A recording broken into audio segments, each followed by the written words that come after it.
Solo Leveling overtakes One Piece and Demon Slayer as the most rated anime on Crunchyroll. Solo Leveling has now surpassed One Piece to become the most popular anime on Crunchyroll. Here is the current ratings, as you can see. So yeah, Solo Leveling came out ahead and actually dethroned One Piece today on Crunchyroll's platform with the airing of this episode.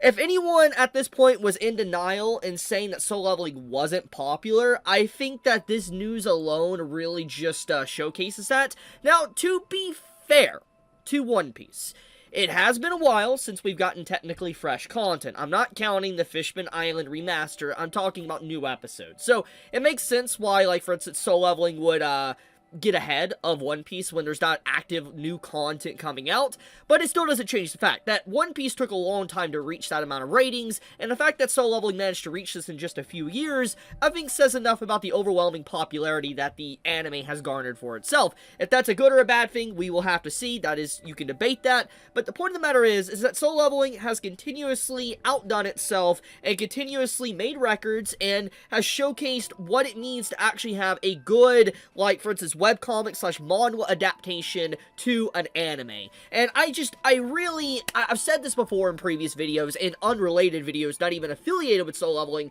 but I really wish a lot of series that, for instance, are webcomics, like, for instance, The Beginning After the End. You know, I made a video, like, last week talking about how the anime looks bad.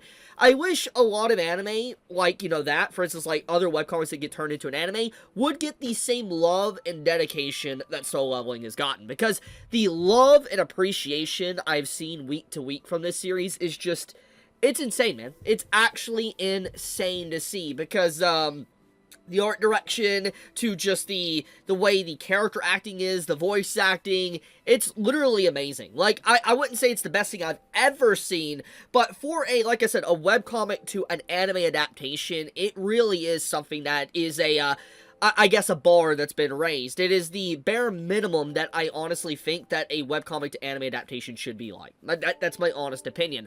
But anyways, with the glazing out of the way, let's talk about this episode of Solo Leveling. Let's talk about what happened and how good this really was. So first off, I want to say, man, I really cannot stand the cliffhangers in this series. Like, it is probably the most painful cliffhangers that I have experienced in anime in a good while. The only reason why I don't say ReZero is painful is because, obviously, I am a source reader. I have read the light novel and the web novel and stuff, so I know what's gonna happen. But to be fair, I have read the novel and also the comic of Solo Leveling, so I guess the comparison really kind of falls flat there. But I guess I'm just saying, the way the anime is adapted for Solo Leveling, it really feels like the episodes are very short. Like, I feel like I start the episode, like the song starts playing and all that, and then as I'm watching the episode, eventually you have the roll credit scene, and you're just like, wait, Solo Leveling's already over, the episode's done, and you're like,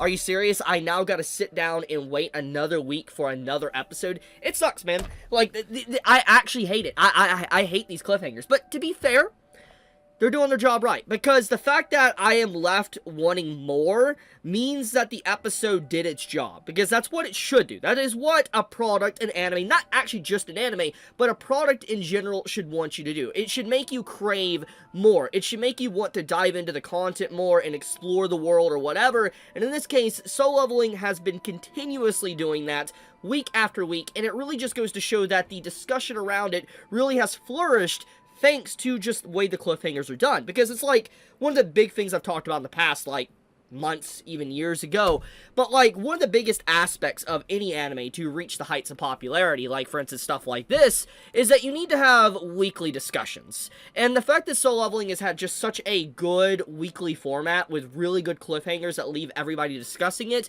I think is what has given it so much popularity, and why so many people continue to talk about it. It really is a good show. Now, once again, I wouldn't say it's the best show I've ever seen. I wouldn't even honestly put it in my top 10. Maybe not even top 20. But it is good. And I will not deny how good it is. I won't even act like it's bad. But I will say that I just really have been enjoying this series. It's been a lot of fun talking about it. But okay, I know I said I would stop glazing, but I'm sorry. It's just when I'm having a good time with a show, I can't help myself. I really can't. But I guess let's talk about the Ant King himself, Meruem, or my bad. Oh yeah, I can't say his name. It hasn't been revealed yet. Basically the Ant King. Let's talk about you know, this character, this monster, this final boss for Season 2, and how intense he actually is. So I think in general, we could say that the character, what people like to say, has a lot of aura. Like, the Ant King's aura is pretty terrifying. But on top of that, I mean, we literally get to see this individual just tear through literally all of, like, the S-rank hunters. Like, we just see them get obliterated back to back as they fight this man. They can't even do nothing. Like, he just shatters them like they're paper mache. That's some wild stuff, dude. Like, the strength level of this Ant King is just, there's such a gap between the power. It makes you wonder if there's anyone that theoretically could stand up to this individual besides Jinwoo. Like, it really makes you wonder, which I guess this gets into the next big discussion of the episode and what it's trying to build up. So the end of the episode hints that Jinwoo, or it doesn't even hint, it showcases his shadow soldiers being there. But we see Jinwoo, he's on a skyscraper being edgy and all that, and he basically says shadow exchange. And we know what that means. He's going to jump in the fray and be there for the S-rank hunters. We're aware of this. But the thing is that this shows just how strong he's potentially become. That his abilities are so beyond regular S-class, you know, hunters now, that you can't compare them. They're like the equivalent of, like, maybe an A or B rank to him now in comparison, which already the gaps between, like, A and B to an S rank is already ridiculous in of itself. But it also makes you wonder if this is not even, like, the end of the story, just how strong is Jinwoo going to become? But also, how are the other characters within the story going to keep up? That is a big question, and obviously it makes a lot of sense why a lot of people would wonder that, because at this point in time, at least what the series has tried to paint, is that the S-rank hunters are powerful. They are very limited in number, very rare, obviously, and, you know, they are respected. They are literally like a nuke, basically. That's how strong they are. And so, when you see them getting demolished like this, and then you see Jinwoo come in, and obviously he's going to be able to put up a fight, I mean, he's our MC, it's like, how are the other characters ever going to be able to shine after that? I mean, to be fair, the title is called Solo Leveling, but obviously, there's been other characters within the story. It's not just a one-man show. We have seen that other characters do get development in time to shine. So it makes you wonder, will the series shift into a One Punch Man-like narrative or Overlord-like narrative? And if you don't know what I'm talking about, let me explain. In One Punch Man, if you have only seen the bare minimum of it, Saitama obviously is OP. He destroys everything basically in one punch. Well, that's why the title's One Punch Man. And because of how strong he is, most of the time the narrative, or the POV, focuses on the other characters, like Tatsumaki, for example, or Genos. It focuses on them, what they're doing, and how they fight opponents. And then eventually Saitama does come in to kind of wrap up the arc or the villain or whatever that people are unaware of.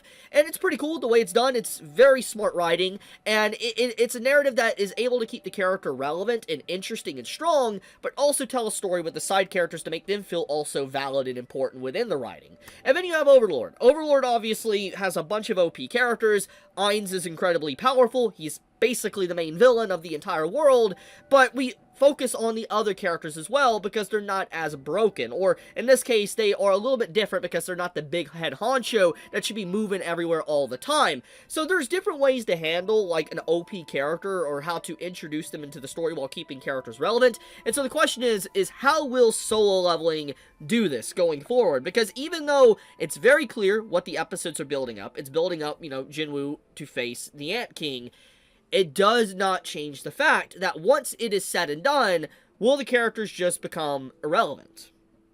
So, yeah. Anyways, what I will say, I love this episode. It's basically nothing but a fighting episode. And I guess those that legitimately dislike Solo Leveling, if it has emotional moments or moments that are just talking, are going to be happy with this episode because it basically is nothing but fighting. That's literally all it is. And I mean, anyone that didn't get already like Chimera Ant vibes from Hunter x Hunter for this arc. I think definitely is going to get it in this episode. I mean, the fact we have, like, the Ant King start talking and all that, and he's getting a little bit of humanity and stronger. It's just, there's a lot of similarities. There's differences, clearly, but there is similarities, and it makes a lot of sense why people would make the comparison between the Chimera Ant arc, but also this. But yeah, overall, Solo Leveling, great this week. I loved it from start to finish. I wouldn't say this is the best episode of Season 2 thus far. Obviously, this felt more of a build-up episode, despite obviously a lot of action, because next week we'll finally get into the main fight, Jinwoo versus the Ant King. So we'll see where that one goes. But I'll leave it at that. Thank you so much for watching. May all of you have a fantastic day or night wherever you live. Chibi out.